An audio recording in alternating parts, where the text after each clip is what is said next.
Mr. President. I'm the lucky last of the retiring senators to speak.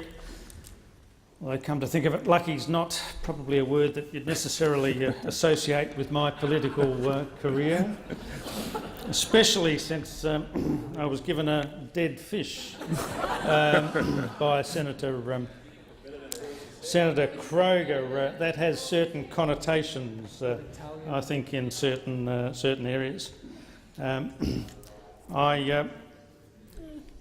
Those of you here last night will recall Senator Ursula Stevens singing in her valedictory. I've been strongly encouraged to do the same here tonight, but I won't. Perhaps later on, perhaps a rendition of Danny Boy with Senator Stevens.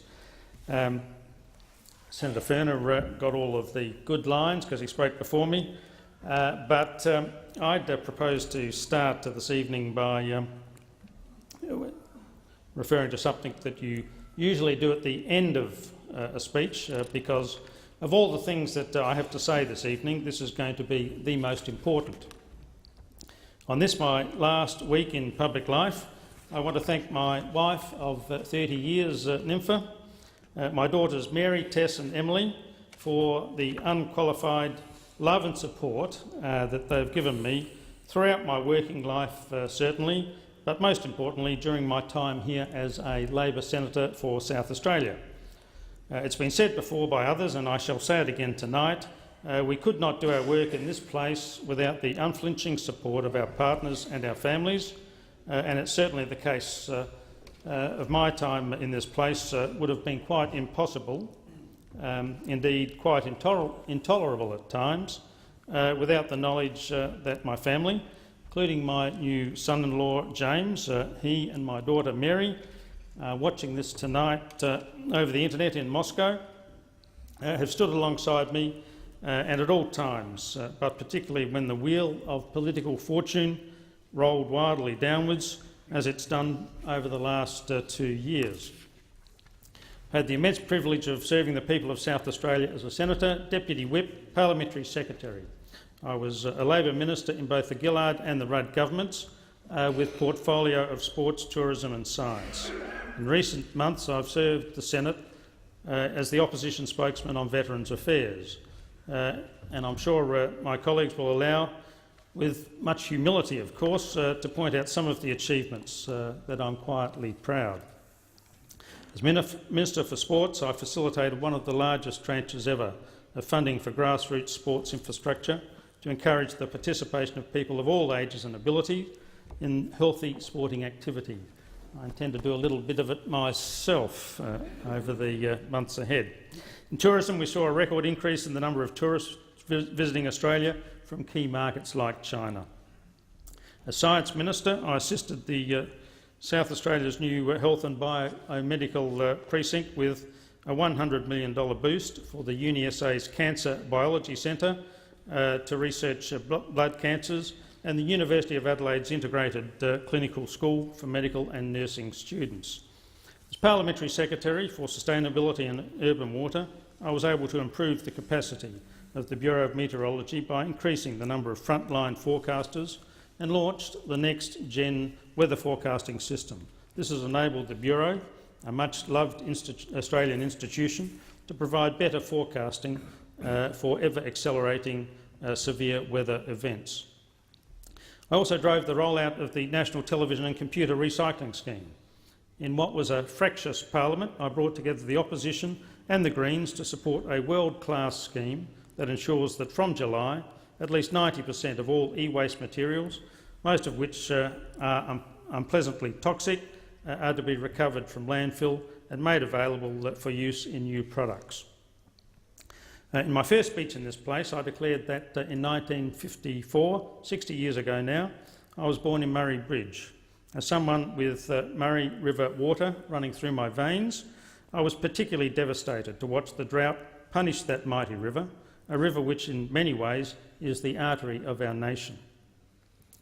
With Julia Gillard's unwavering commitment and some terrific work by top public servants, I was proud to assist Tony Burke, who's here tonight, in securing the Murray-Darling Basin Plan for the first time in our history, water became a national rather than a state issue. And I need to be clear about this. It would not have been achieved without a second Labor term in office, but I'm certain that the plan will stand the test of time. If you believe some of the media, you'd think that politics is concerned with left and right. Instead, it's about right or wrong. In my 6 years in this place, I've worked hard with colleagues, certainly on my side of the chamber, but also with colleagues opposite and on the crossbenches, to achieve progress in the portfolio areas which my leaders have assigned me. Unfortunately, politics is seen as a blood sport in the media in Australia, but what Australians don't see often enough is the genuine cooperation and the spirit of bipartisanship that often underlies a lot of what we do to advance Australia. I take this opportunity to thank all Senate colleagues for the good work that we have done together in good heart. Perhaps the portfolio area that has meant most to me, and the one that has affected me most deeply, is Veterans Affairs. In this, my last hurrah, I intend to resist the temptation to lecture and hector, but I'd like you to forgive me this. The government's attempts to remove modest entitlements from the children of dead and wounded veterans was mindless and utterly disgraceful. I was proud to have led the parliamentary charge which defeated that attempt. I must use a few of my last words in this place to implore the coalition senators not to allow their government to downgrade the indexation of pensions of war veterans and war widows, a downgrading that will, over time, leave them much worse off. Please don't do it. This is a place of rough and tumble, of vigorous debate and of hotly contested approaches to how taxpayers' money should be spent. We all accept that there ought to be one area of policy that is of a higher order, that is a matter of unassailable bipartisanship, and that's Veterans Affairs. Putting oneself into harm's way in the service of our country is the highest form of public office, bar none. We owe these people and their families a monumental debt, and the gravest obligation is to look after them and their families. When they are deployed in the name of our country, ADF members and their families do not stop to count the cost, and nor must we count the cost when they return to us. Not now, not ever. The last election I gave up my #1 position on the ballot to Senator Wong. In my maiden speech and at the suggestion of my daughter Tess, I quoted Owen Wilson in Zoolander. The votes are in, amigo. What's left to ponder? Said Owen. Owen was right and wrong. The votes are in, certainly, and I'm out. But there are certain things to ponder, which, with your indulgence, I'd like to reflect upon my time here and in general in a personal sense. Just have a little glass of water there. No, there's no fish in there, Senator. I hope. Oh, God. No, I've got your one. I came to the Senate after a long career as an officer of the SDA. I'm pleased to see so many of my SDA colleagues here in the gallery this evening. There is a predisposition on the part of some commentators in this country to denigrate anybody who comes to this place from a union background. Let me say this, I have been, I am, and I always will be a staunch member of the Australian trade union movement. I don't care what anyone says. I'm proud of having served ordinary Australian working men and women as an officer of the SDA, and I'm proud of my commitment to social justice, fairness and dignity in working life, and I'm proud to have been part of a Labor government that undid the deeply un-Australian, unmandated work choices. My time as a senator has been marked by some very difficult challenges as well as some terrific highs, but it would be hypocritical of me not to address those challenges here. It's well known that I was described as one of the faceless men who argued for the replacing of Kevin Rudd with Julia Gillard in 2010. As well as being dubbed faceless, I've been called nameless and indeed shapeless by some members of the Fourth Estate. Yeah, it's worth a laugh. This is vastly entertaining as I consider that I've been in the public eye all of my working life. For good or ill, I am a recognisable figure and have been so for decades. So to suddenly wake up one morning and find myself without a face was extremely Kafkaesque. I've also been called the Don, the Godfather, and one genius in the press gallery even dubbed me the Pope. In this he was clearly mistaken, as he is in so many other things. For the record, I'm married with 3 daughters, and infallibility belongs to the women in our household. Make no mistake, removing a Labor Prime Minister mid-term was a traumatic political event. But my view at the time was it had to be done for the good of the country. My view has not changed in retrospect. During this very difficult time, I rang an old friend for some counsel. It was being said that the removal of the Prime Minister was the worst political assassination since Julius Caesar fell on the Senate steps. My erudite and witty friend said, "Comrade, tell them this, not that I love Caesar less, but I loved Rome more." And I think that probably says it all.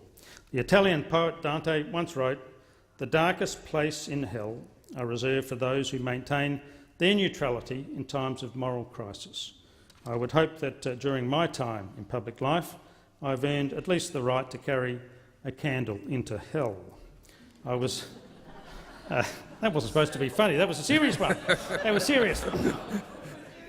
I was deeply saddened at the way Julia Gillard was treated as Prime Minister of this country. Frankly, her critics diminished themselves rather than her. Tonight, I wish to acknowledge the extraordinary skill and the courage with which the Prime Minister dealt with that hung Parliament. Her legislative achievements will be seen more appreciatively through the prism of history. And if there is any doubt that she was not worthy of the high honour of being Prime Minister of Australia, I invite people to revisit her graceful concession speech and her own brave and insightful valedictory speech. As far as the leadership of our nation is concerned, it will be easier for the next woman and the one after that. As a proud father of 3 daughters, I want them to know that they can and be anything they want to. Julia Gillard showed them the way, and I will be forever grateful to her for that. I want to thank the opposition leader, Bill Shorten, who's here tonight, for the opportunity that he gave me to serve on his front bench after the election.